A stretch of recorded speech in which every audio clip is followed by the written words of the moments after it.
17 octobre 2010, 10 ans déjà que Frère André, Saint Frère André, a été canonisé. J'ai toujours eu un grand attachement à l'oratoire, alors que j'ai fréquenté de la maternelle au secondaire 5, l'école qui est située juste derrière l'oratoire. Alors, j'ai monté et descendu ces marches pour aller prendre l'autobus.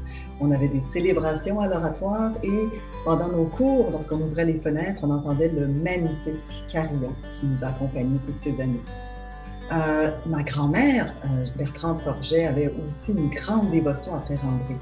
Mon papa, Jean-Pierre, lorsqu'il avait 3 ou 4 ans, a souffert d'une mastoïdite avec une enflure, douleur et fièvre. Et le médecin avait un peu de crainte quant à son état. C'était une période où les antibiotiques étaient très peu courants encore. Et ma grand-mère a mis une image de Frère André sur son oreiller.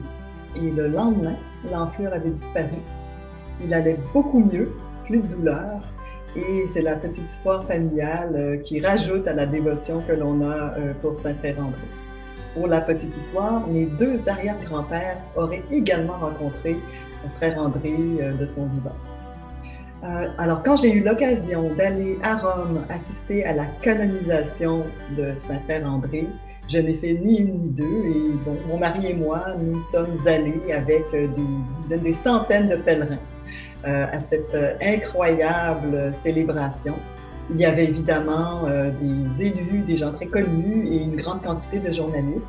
Et ce qui était fantastique, c'était de voir la ferveur, l'espoir, le bonheur de tous ces gens rassemblés pour célébrer Saint Frère André, cet homme très humble qui a été portier, mais qui était porté par une vision extraordinaire et qui a réussi à élever un monument qui est encore autant d'actualité aujourd'hui.